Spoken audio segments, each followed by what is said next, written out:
This is a demonstration of Flip for Mac.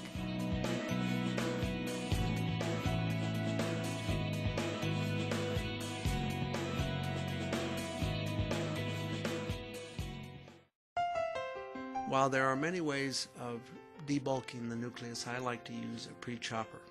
This is a standard mechanical pre-chopping, allows me to get the nucleus into quadrants.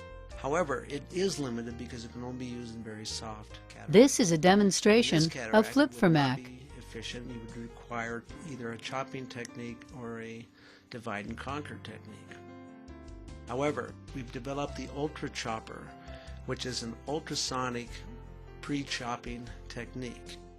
The advantage is it hooks up to the regular phaco unit. You do not need a new handpiece, and it has both torsional and longitudinal mechanisms to it. This is a demonstration of Flip for Mac. In this relatively hard case, there's absolutely no stress and there's no backward movement during the emulsification.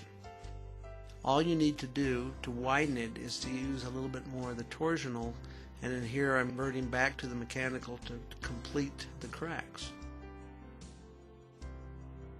The rotation, as you see, is probably a little bit more zonular stressful than the actual use of the This is a apparatus. demonstration of Flip for Mac. See easily that the posterior, very hard leathery fibers are easily cracked. Now we're looking at the same case through the vitreous view. See, there's no stress on the zonules, there's no movement posteriorly during the cutting. There's slight, as we know, some motion on the zonules during the rotation. This is a movement we would routinely do anyway, so we're not adding This is a any demonstration undue stress. of Flip for Mac. Tip is, again, uses both torsional and longitudinal, so you can make the grooves as wide as one would like. I make it wide enough to get my mechanical pre-chopper in.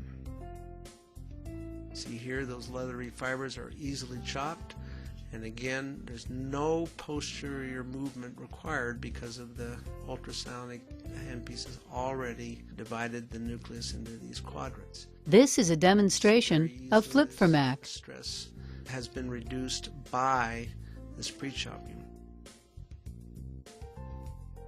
Now, how's this going to work in harder cases? Well, in this case, we know that there's 360 degrees of zonular weakness, more so superiorly. And note during this very slow movement that there's absolutely, again, no stress on the zonular apparatus. Now you can see as I rotate, however, there's This quite is a bit of zonular demonstration stress of Flip for superior. Mac.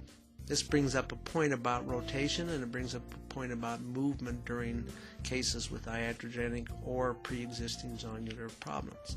You should always rotate towards the area of the weakest defect. That way you use the existing healthy zonules to decrease the stress on the already damaged zonules. But again, during the actual movement with the pre-chopper, there's no stress. You can see here, This is a demonstration of Flip for Mac. any downward movement in order to get these very hard leathery fibers. And this time we'll rotate towards the areas of the weakest defects. There is some inferior movement, but not much. And again, this turns it into a very safe technique, even in the cases of already pre-existing zonular apparatus. This, I think, will This be is a very demonstration helpful of both Flip in for future Mac. situations and cases of Marfan syndromes or any of the others where we do know there are weakened zonules. This is again the Miyake vitreous view, and you can see that during the actual movement of that tip, there is no movement on the zonules, there's no posterior pressure placed on the eye, and this is a very hard cataract, again with loose zonules.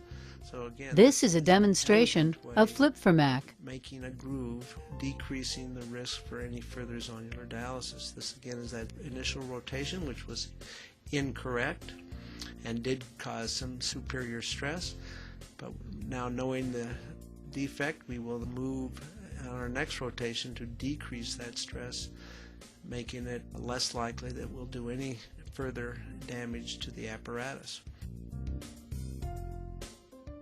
This is a demonstration of flip for Mac. No posterior rotation as I bring in the mechanical pre-chopper.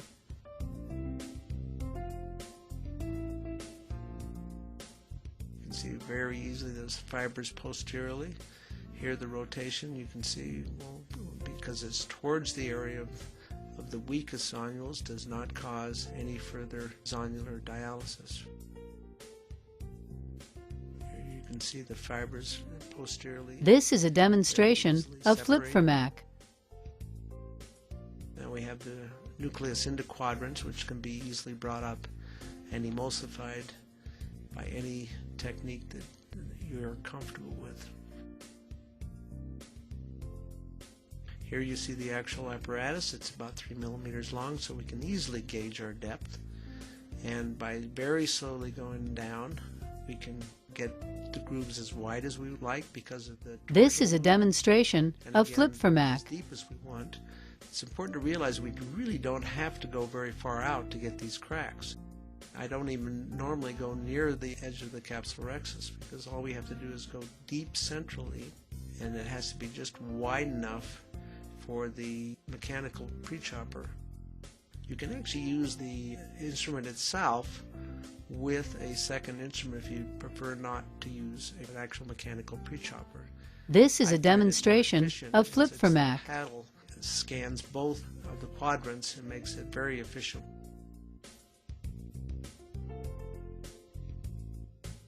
You can see right here as I go deeper that you get a beautiful red reflex showing that you have completely cracked that nucleus.